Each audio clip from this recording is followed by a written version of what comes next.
بسم اللہ الرحمن الرحیم۔ السلام علیکم۔ سلامتی ہو آپ سب پر، اللہ کی رحمت اور اس کی برکتیں ہوں۔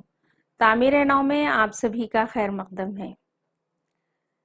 دعا کے آداب کلپ میں آپ بار بار مستحب کا ورڈ آ رہا تھا۔ اس وقت میں نے آپ کو بتایا کہ اس کے بارے میں تفصیل سے بات کریں گے۔ تو بزرگان دین ہمارے جو روزمرہ کے کام ہیں، جیسے کہ لکھنا، پڑھنا، سونا، طہارت کو جانا، پکوان کرنا، دستر بچھانا، آفس جانا، مارکیٹنگ کرنا، بزنس سے ریلیٹڈ کام، جو کچھ بھی کام ہیں جو انسان زندگی میں کرتا ہے، چھوٹے بڑے تمام، ان کاموں کو 8 حصوں میں تقسیم کیا ہے۔ تو اس کے کیٹیگریز ہیں کام کے۔ 8 حصے کیا ہیں بزرگان دین کے حساب سے؟ کہ فرض، واجب، سنت، مستحب، حرام، حلال، مکروہ، مباح، یہ نام ہو گئے، یہ کیٹیگری ہے۔ فرض جیسے کہ نماز فرض ہے، روزہ فرض ہے نا؟ اگر کوئی کسی کے پاس سیونگ ہے تو اس کے لیے زکوٰۃ فرض ہے، اور اگر کوئی صحت مند ہے اور سفر کر سکتا ہے تو اور اس پہ کوئی ذمہ داریاں نہیں ہیں تو اس وقت میں اس کو حج فرض ہے۔ تو کچھ کنڈیشن پہ یا کچھ چیزوں پہ جو ہے نا کچھ فرائض لاگو ہوتے ہیں۔ ساتھ میں ماں باپ کی اطاعت کرنا فرض ہے، رشتہ داری، رشتہ ناتوں کی حفاظت کرنا فرض ہے۔ اسی طرح سلام کا جواب دینا واجب ہے۔ تو فرض ہے، فرض کے بعد کا درجہ ہے واجب۔ فرض کیا ہے؟ کمپلشن ہے، اگر آپ نہیں کیے تو آپ اکاؤنٹیبل ہیں اس کے لیے۔ اسی طرح سے واجب، سلام کا جواب دینا واجب ہے۔ اس کے بعد اور دوسرے چیزیں بھی آتے ہیں، اس طرح کے کئی چیزیں ہیں۔ اس کے بعد میں ہوتا ہے قرض کا ادا کرنا واجب ہے۔ اور قرض کے ورڈ سے یاد آیا، قال رسول اللہ صلی اللہ علیہ وسلم، فرمایا رسول اللہ صلی اللہ علیہ وسلم نے، العدۃ دین، وعدہ قرض کے برابر ہے۔ ہم کسی سے کوئی کمٹمنٹ کر لے رہے، کوئی سے وعدہ کر لے رہے، کبھی کیا ہوتا ہے ایسے ہی ہنستے بولتے رہتے، کسی کے گھر پہ وزٹ کرتے یا کچھ دیکھتے، ارے میرے پاس ہے، میں آپ کو دے کے بھیجتی ہوں، یہ ایسی پڑے ہوا ہے، وہ آئی گئی ہو جاتی بات، بعد میں یاد نہیں رکھتے ہم۔ ایسے کئی وعدے بچوں سے کرتے، آپ رونا نہیں، میں آپ کو چاکلیٹ دے دوں گی، لیکن وہ چاکلیٹ ملتا ہی نہیں اس کو۔ تو یہ تمام چیزیں آتے تو بہت سنبھل کے زندگی گزارنے کا ہے کہ وعدہ قرض کے برابر ہے۔ تو ہم تھے فرض کے بعد کا ہے، میں ترتیب سے سیکوینس میں بتا رہی ہوں آپ لوگوں کو۔ فرض، واجب، سنت کی ٹرمنالوجی 2 طرح سے استعمال ہو رہی ہے۔ ایک تو ہے نبی کریم صلی اللہ علیہ وسلم کے کام یا کام کرنے کا انداز، وہ ہے سنت۔ دوسرا یہ ہے کہ نبی کریم صلی اللہ علیہ وسلم، جیسے کہ نماز فجر کی نماز 2 رکعت فرض ہے، مطلب کمپلشن ہے آپ کو، لیکن فرض نماز پڑھنے سے پہلے 2 رکعت نماز نفل نبی کریم صلی اللہ علیہ وسلم نے پڑھا ہے فجر کی نماز کے ساتھ، تو وہ کیا ہے؟ سنت ہے، یعنی آپ کا کام سنت ہے۔ اللہ تعالیٰ جو کرو بولے وہ حکم جو ہے نا فرض ہے۔ تو اس کے بعد میں آتا اور ایک، اس میں اور تھوڑا سا غور و خوض کرنے پہ سمجھ میں آتی بات کہ سنت کی بات جب آتی تو ہم اس میں نہ کٹوتی کر سکتے نہ ایڈیشن کر سکتے۔ جیسے کہ اگر فجر کی نماز کا اگزامپل ہی لے لیں گے کہ اگر کوئی شخص فجر کی فرض نماز پڑھ لیا جان بوجھ کے یا جلدی میں 2 رکعت فرض پڑھتا ہوں کی نیت کر لیا، سمجھیے، تو اس کے بعد وہ سنت نہیں پڑھ سکتا، فجر کے فرض کے بعد میں